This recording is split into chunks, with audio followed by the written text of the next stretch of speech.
My name is Darius Cole, and the salt spray of my past still occasionally mists my present. 12 years in the U.S. Navy, 8 spent earning the right to call myself a SEAL. It's a life most can only imagine. One forged in the crucible of extreme training and relentless pressure. But I don't wear my service on my sleeve or scream it from a mountaintop. The stories I carry are heavy, meant to be borne silently, not brandished for attention. Retirement has been a conscious choice, to step back from the roar of combat, to find solace in the quieter rhythms of civilian life. I've dedicated my time to assisting other veterans, navigating the often turbulent waters of reintegration, and volunteering at the local community center. I actively avoid drama, preferring the gentle hum of normalcy to the cacophony of conflict. My house is a sanctuary, a place where I can decompress and reflect, a space deliberately devoid of military paraphernalia, save for one deeply meaningful exception.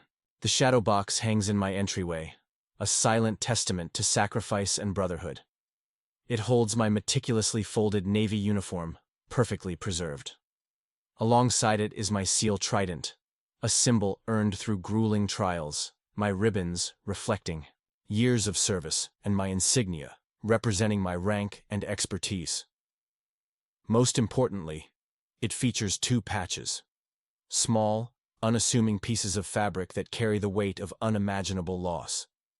They belong to brothers, teammates, who paid the ultimate price in Afghanistan, their lives cut short in the savage landscape of war. The shadow box, crafted by my team as a retirement gift, is more than just a display.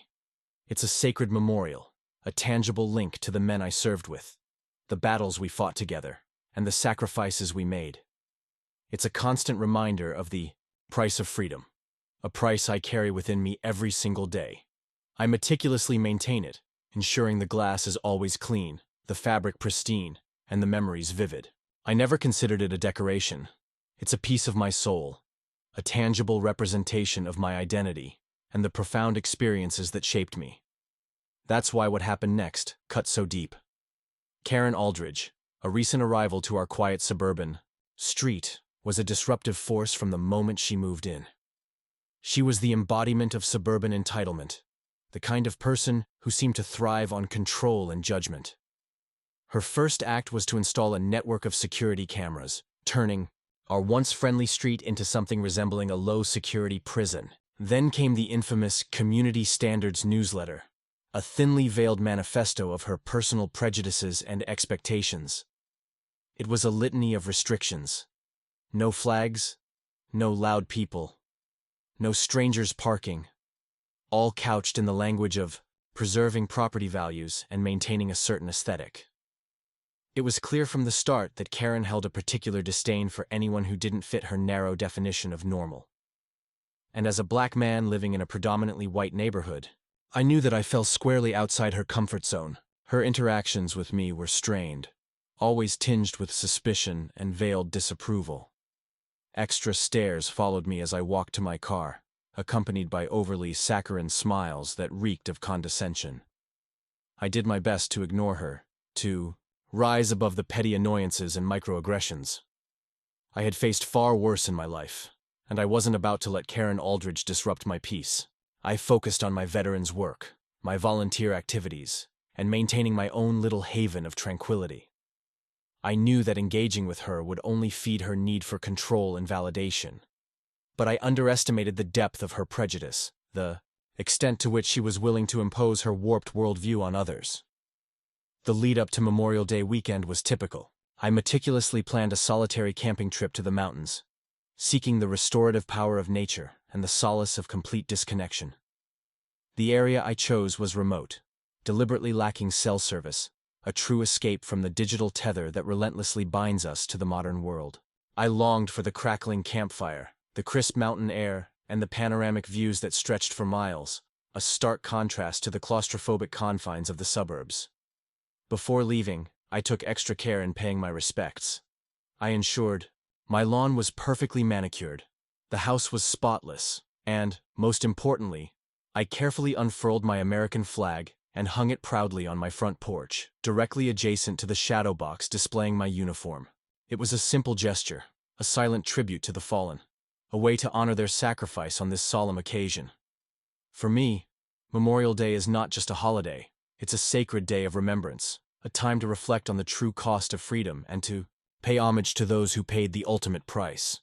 I treat it with the utmost reverence, and displaying my flag and uniform was my way of publicly acknowledging their service and sacrifice. I packed my gear, double-checked my supplies, and embarked on my journey toward the mountains, eager to immerse myself in the serenity of the wilderness. The weekend was everything I had hoped for, a complete escape from the anxieties and pressures of daily life. I spent my days hiking through pristine forests, breathing in the fresh mountain air, and marveling at the breathtaking scenery. At night I sat by the campfire, lost in contemplation, reflecting on the past, honoring the fallen, and finding peace in the present moment. The absence of cell service was a blessing, allowing me to truly disconnect from the outside world and reconnect with myself. I felt rejuvenated, refreshed, and ready to face whatever challenges awaited me upon my return. Little did I know that my tranquility was about to be shattered, that the peace I had found in the mountains would be replaced by a burning rage and a profound sense of betrayal. The return to my quiet suburban street felt jarring, like stepping back into a world of petty concerns and superficial anxieties. As I pulled into my driveway, I immediately noticed something was amiss. The porch seemed bare, empty, and unsettlingly different. My heart pounded in my chest as I frantically searched for the flag and the shadow box. They were gone. A wave of panic washed over me, followed by a sickening feeling of dread. My initial thought was that they had been stolen, a senseless act of vandalism. But then, my eyes fell upon the trash can. Curiosity and a sense of foreboding drew me closer. I hesitantly lifted the lid, and what I saw sent a surge of pure, unadulterated rage coursing through my veins. The trash can was filled with charred wood, melted glass, and burnt fabric, the unmistakable remnants of my shadow box and my beloved uniform. The patches belonging to my fallen brothers were unrecognizable lumps of singed material. The trident, normally a gleaming symbol of my service, was warped and disfigured by the intense heat. I stared in disbelief, struggling to comprehend the magnitude of the violation, the sheer audacity of the act. The realization dawned on me with a sickening clarity. Karen Aldridge had burned my uniform. The woman who had made it clear from the start that I was unwelcome in her pristine suburban world had taken it upon herself to destroy something that was deeply sacred to me. The initial shock quickly morphed into a cold, calculating rage. Every fiber of my being screamed for retribution, for justice. The memories associated with that uniform, the years of sacrifice, the brothers I had lost, all of it had been reduced to ashes by a woman consumed by prejudice and a need for control. But I refused to let my anger consume me. I knew that acting rashly would only play into her hands, validating her preconceived notions about me. I forced myself to take a deep breath, to center myself, to channel the discipline and focus that had been ingrained in me during my years as a SEAL. I meticulously planned my next move, determined to confront Karen Aldridge in a way that would expose her bigotry and hold her accountable for her actions.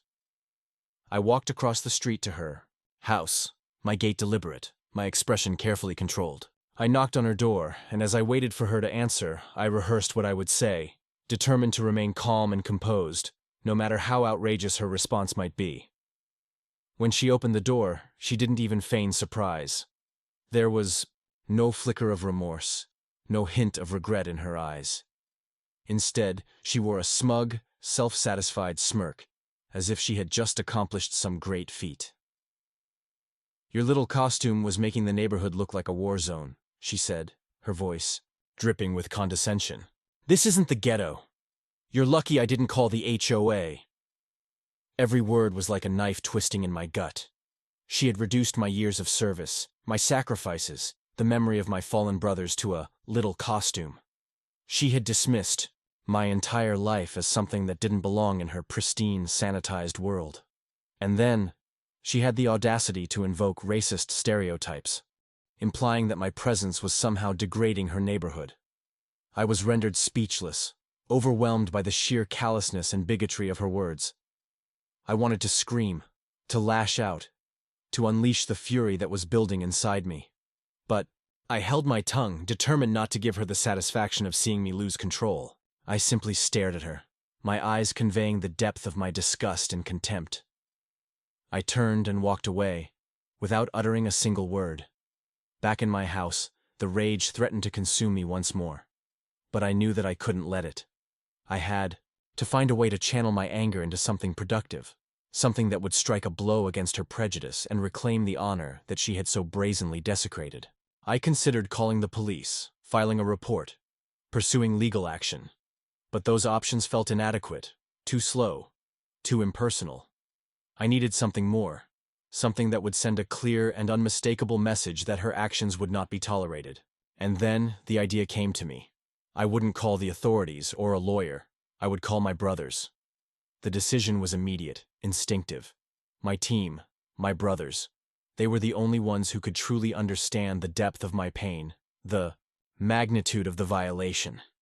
We had shared everything, endured unimaginable hardships together, and forged bonds that transcended blood. They were the ones who had helped me through the darkest days of my life, the ones who had stood by me when I had lost my brothers in Afghanistan. I knew that they would not hesitate to stand with me now, to help me reclaim my honor and send a message to Karen Aldridge that her prejudice would not go unpunished. I pulled out my phone and started making calls one by one. The responses were immediate and unwavering. Say the word, Darius, and we're there. That's messed up, brother. We got your back. She messed with the wrong veteran.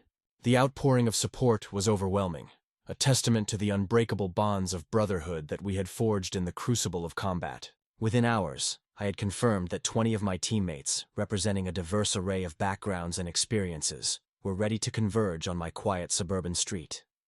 They were retired now, scattered across the country, pursuing different careers and raising families. But the call to duty, the unwavering loyalty to their brothers, remained as strong as ever. I spent the rest of the day meticulously planning the operation, ensuring that every detail was perfect. We wouldn't be violating any laws or resorting to violence. Our response would be measured, dignified, and impactful. We would use our presence, our collective strength, to send a message of solidarity and respect. I coordinated travel arrangements, secured lodging, and made sure that everyone was on the same page. We would meet on Sunday morning, early, before the heat of the day set in. We would all be in full dress uniforms, meticulously cleaned and pressed, ribbons in place, medals shining. It would be a show of force, a silent but powerful statement that Karen Aldridge's actions had consequences. The anticipation was palpable. I couldn't sleep that night, my mind racing with plans and emotions.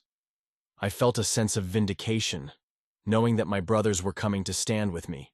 But I also felt a sense of responsibility, determined to ensure that the situation didn't spiral out of control. I trusted my team implicitly, but I knew that emotions could run high, and I wanted to make sure that everything remained respectful and dignified. As the sun began to rise on Sunday morning, I felt a surge of adrenaline. It was time. The trucks started arriving one by one, each carrying a contingent of my brothers. The sight of them, stepping out of those vehicles in their full-dress uniforms, was incredibly moving.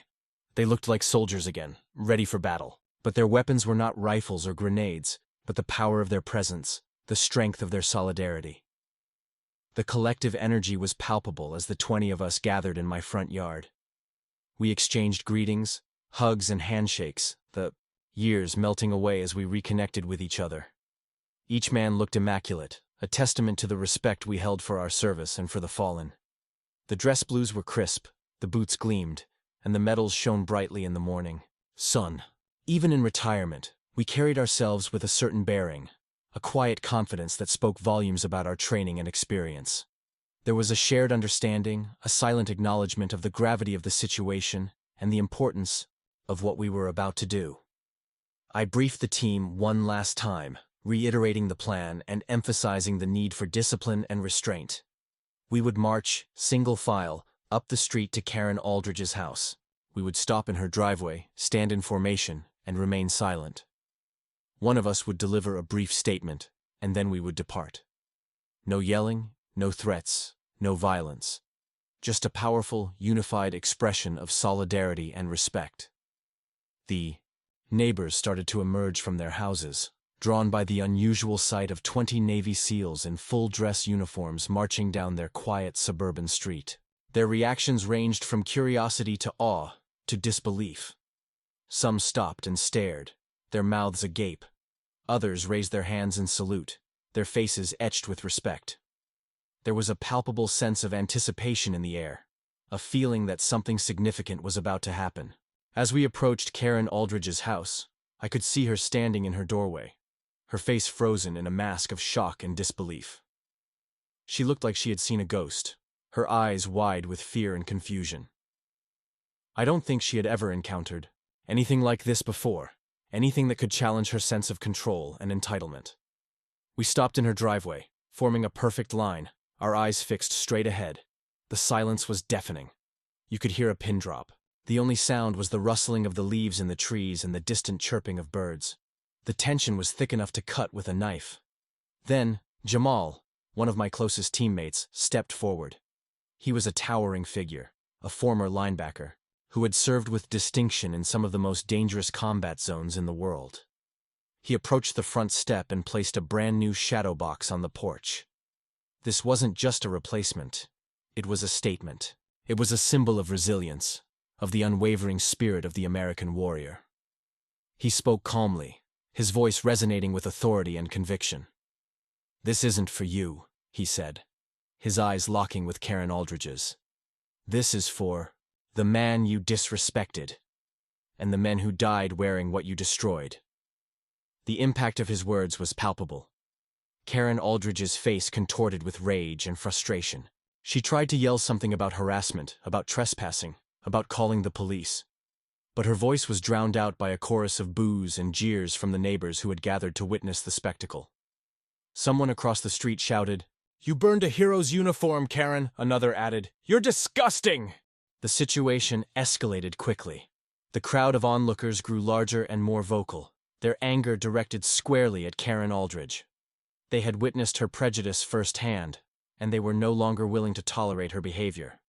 The digital age interjected itself in the most unexpected way.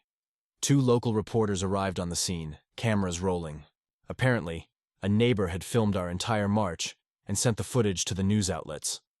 What had started as a private act of defiance was about to become a very public spectacle. The news cameras focused on Karen Aldridge, capturing her expression of shock and outrage as she realized the extent of her exposure. The clip went viral almost instantly. Within hours, it was trending on every social media platform. Hashtags like "Joe Justice for Darius" and "Karen Gets Karma" were flying around the internet. Headlines like "Racist Woman Burns Veteran's Uniform," "Gets Humbling Surprise" were splashed across news websites and online publications.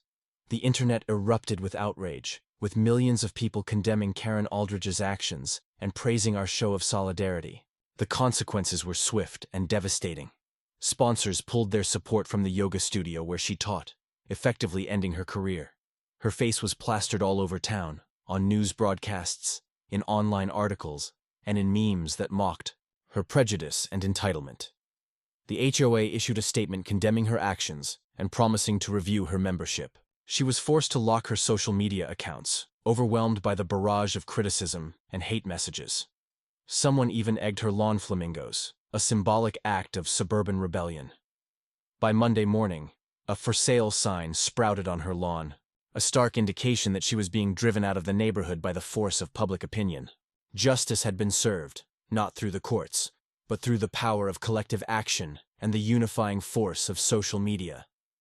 As for me, my flag was rehung, my uniform replaced, and my spirit renewed. The new shadow box held even greater significance, a reminder of the unwavering support of my brothers and the power of standing up against injustice. The outpouring of love and appreciation from the community was overwhelming. People stopped me on the street to offer their condolences and thank me for my service. Flowers and cards piled up on my doorstep, a testament to the respect and gratitude of the people I had sworn to protect. But the most meaningful reward was the knowledge that we had sent a clear message to Karen Aldridge and to anyone else who harbored similar prejudices. We had shown them that hate and bigotry would not be tolerated, that the sacrifices of our veterans would always be honored, and that the bonds of brotherhood would always prevail. The incident with Karen Aldridge reminded me of the importance of standing up for what is right, even in the face of adversity. It reminded me of the power of community, the strength of solidarity, and the enduring legacy of the men and women who have served our country. And most importantly, it reminded me that I was not alone. I had my flag, my uniform, and 20 brothers standing guard, reminding the world what respect really looks like. The salt spray of my past might still occasionally mist my present, but now it carries the scent of justice and the warmth of brotherhood.